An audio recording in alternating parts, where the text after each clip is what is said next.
각 요일마다 주제별로 뉴스를 살펴봅니다. 알짜한 뉴스 시간이에요. 오늘은 국제 뉴스 알아보도록 하겠습니다. 자, 오늘도 동의대학교 행정정책학과 김태환 교수 스튜디오에 나와 계십니다. 교수님 안녕하세요. 예, 안녕하세요.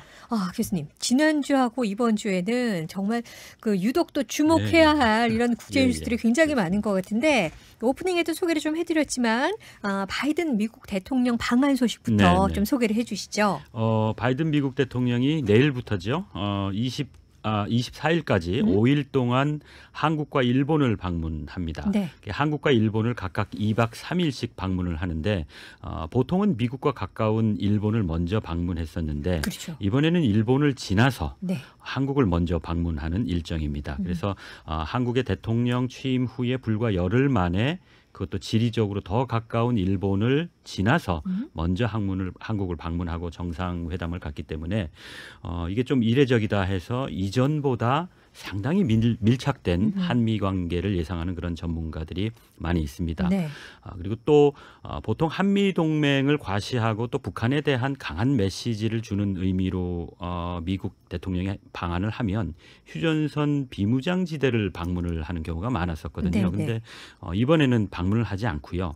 대신 평택 미국 기지를 방문해서 한미 장병을 격려하고 이어서 평택에 있는 삼성 반도체 공장을 방문하는 것으로 그렇게 계획되어 있습니다. 그래서 제가 볼 때는 바이든 행정부가 한국을 어떤 시각으로 보고 있는지를 좀 가늠해 볼 수 있는 계획이 아닌가 그렇게 생각을 합니다.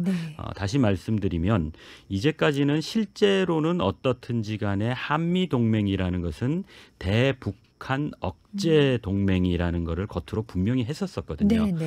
그런데 이번 방안을 통해서 바이든 행정부가 한미 동맹이 중국에 대한 것이라는 거를 그러니까 적어도 그런 쪽으로 비중을 좀 더 두고 있다는 것을 미국이 그런 걸 시사하는 거라고 저는 생각을 하는 거죠.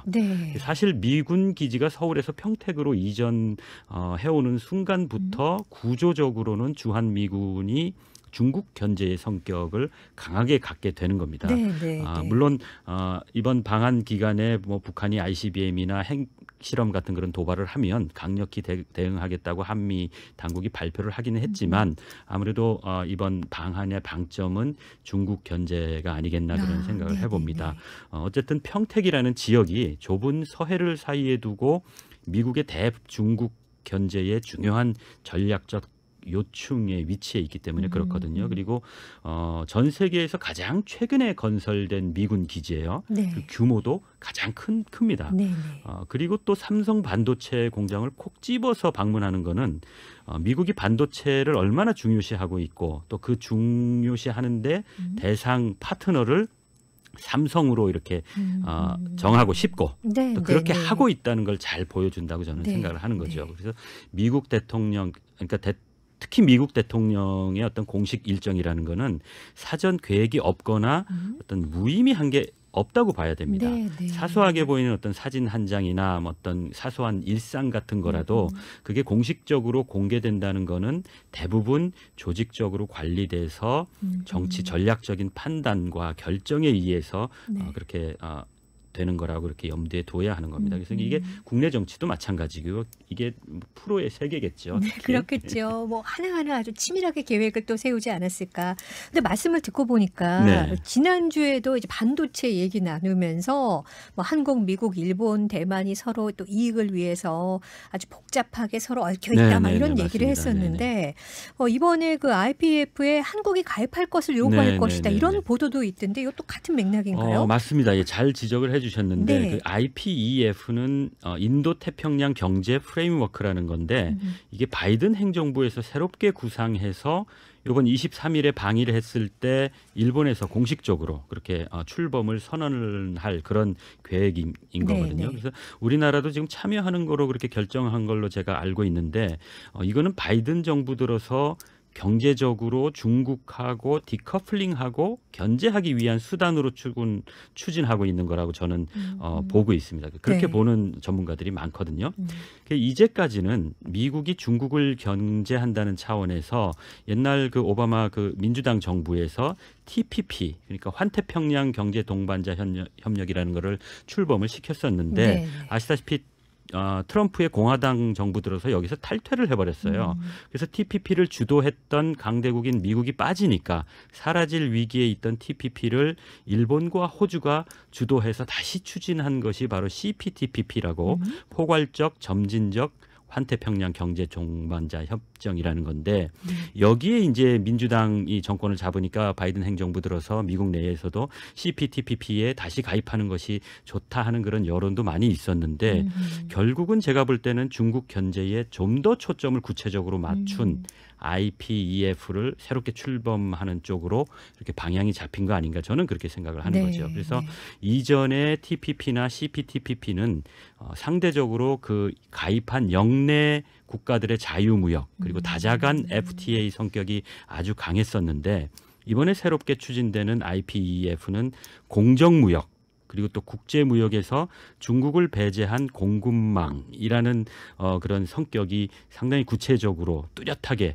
나타나기 때문에 중국 견제 성격이 크다고 그렇게 보는 거거든요. 그래서 특히 공급망하고 관련해서는 미국하고 서방이 주요 부품 원자재인 반도체 공급을 중국에게 의존하지 않고 점차적으로 이제 독자적으로 인도 태평양 지역에서 구축하자는 그런 의미이기 때문에 더 그런 거죠. 그래서 평택 기지 방문 이후에 바로 삼성 반도체 공장을 둘러본다는 거는 그런 미국의 어떤 의중을 이렇게 드러내는 거라고 저는 보고 있습니다.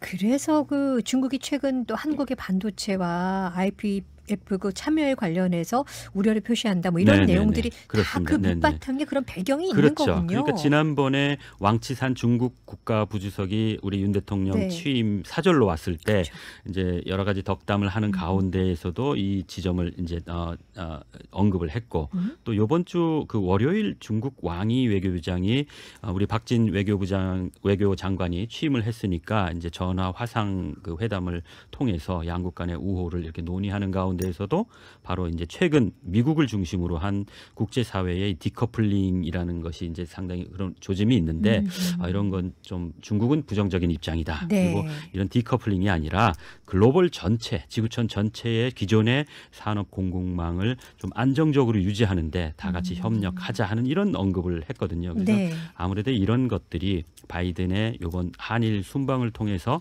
선언될 이 중국 견제에 IPEF에 대한 견제이면서 동시에 한국이 이렇게 좀 적극적으로 참여하는 건 좀 고려를 좀 많이 해달라 하는 그런 제스처가 아니겠나 이렇게 생각을 해봅니다. 그런데 교수님 또 외신 보도를 보면은 지금 중국 국내 상황이 뭐 그렇게 좋지 않은 것 같아요. 어려운 것 같아요. 코로나 영향도 있고요.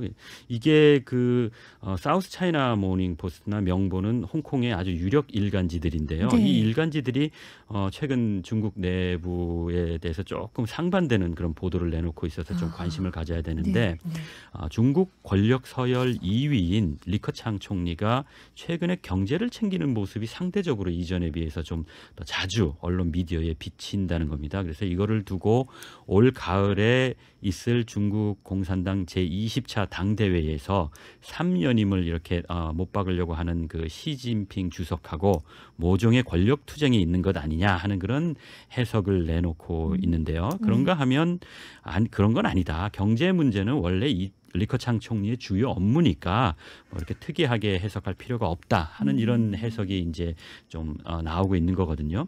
근데 이 사실 최근에 그 장기화된 상하이 경제 봉쇄, 상하이에 대한 그 봉쇄 그리고 또 북경뿐만이 아니라 여러 큰 주요 도시들이 봉쇄에 준하는 그런 코로나 통제가 요새 상당히 심하거든요. 그래서 중국 경제는 물론이고 중국 국민들이 상당히 좀 어려움에 처해 있는 그런 현실이기 때문에 이런 권력 투쟁 얘기까지 나오는 게 아닌가 그런 생각을 해봅니다. 그래서 어쨌든 그 현재로선 양쪽 모두 뭐 가능하다고 볼 수밖에 없고요. 다만 분명한 거는 중국의 경제가 좀 이전 같지 않다. 그런 거는 우리가 분명히 인지를 해야 됩니다. 왜냐하면 이미 그 중국 당국이 올해 경제 성장 목표를 5.5%로 이렇게 명시를 했는데 사실 이거는 91년 이후에 최저의 경제 성장률을 당국에서 제시한 거거든요. 그래서 중국 체제의 특성상 6% 미만의 경제 성장을 지속하면은 곤란하다. 떨어지면 곤란하다. 그래서 네. 항상 6% 이상의 경제 성장을 지속해야 중국 정권의 문제가 정권이 안정될 네. 거라 그런 그 시각이 컸었어요. 그래서 네. 오래전부터 중국이 6% 미만의 경제 성장을 하면 좀 문제가 있을 거라고 이렇게 보는 전문가들이 많았거든요. 저도 네. 그 중에 한 사람이기도 하고요. 그래서 이제까지 중국을 보면 아무리 어려웠어도 6% 미만의 경제 성장률을 이렇게 당국이 제시한 적은 한 번도 없었거든요. 네, 근데 네. 올해에 5.5%를 제시했으니까 아. 분명히 예전 같지는 않은 것 같다 이렇게 볼 수가 있고요. 네. 그리고 또 우리 정부도 그러니까 이런 점을 우리 좀 관심을 가지고 신중하게 대처해야 되지 않을까 그런 생각을 합니다. 그리고 또 실제로 5.5%는 고사하고 2%대 그 이하도 될 수 있다 이렇게 보는 전문가들도 사실은 있습니다. 그렇군요. 상당히 어려운 그런 상황이네요. 뭐 전 세계가 어렵지만 중국이 이 제로 코로나 정책 때문에 네. 좀 더 유독 뒤에 어려움을 당하고 있는 것 많이, 같습니다. 예. 또 우크라이나 전쟁과 관련해서도요. 지금 그 스웨덴과 핀란드가 나토에 가입 신청을 네, 했다라고 네, 네, 하는데 이게 중립국가들이잖아요. 그렇죠. 그러니까 네. 유럽의 대표적인 중립국이었던 스웨덴하고 핀란드가 현지 시간으로 어제 정식으로 나토 가입 신청을 냈습니다. 네. 그래서 스웨덴하고 핀란드가 원하고 또 나토가 물론 이제 절차가 있기 때문에 쉽지는 않겠지만 나토가 받아들이면 실질적으로 러시아가 막을 방법은 없습니다. 그래서 네. 러시아가 상당히 난감하게 됐는데 우크라이나 전쟁의 어떤 주요한 침공 명분이 우크라이나의 나토 가입을 막는다는 것이었거든요. 근데 정작 우크라이나 전쟁은 좀 교착 상태 같고 네. 또 이로 인해서 러시아 피해도 만만치 않은 상황인데 러시아하고 북쪽에 국경을 1,300km에 이르는 국경을 두고 있는 핀란드를 네.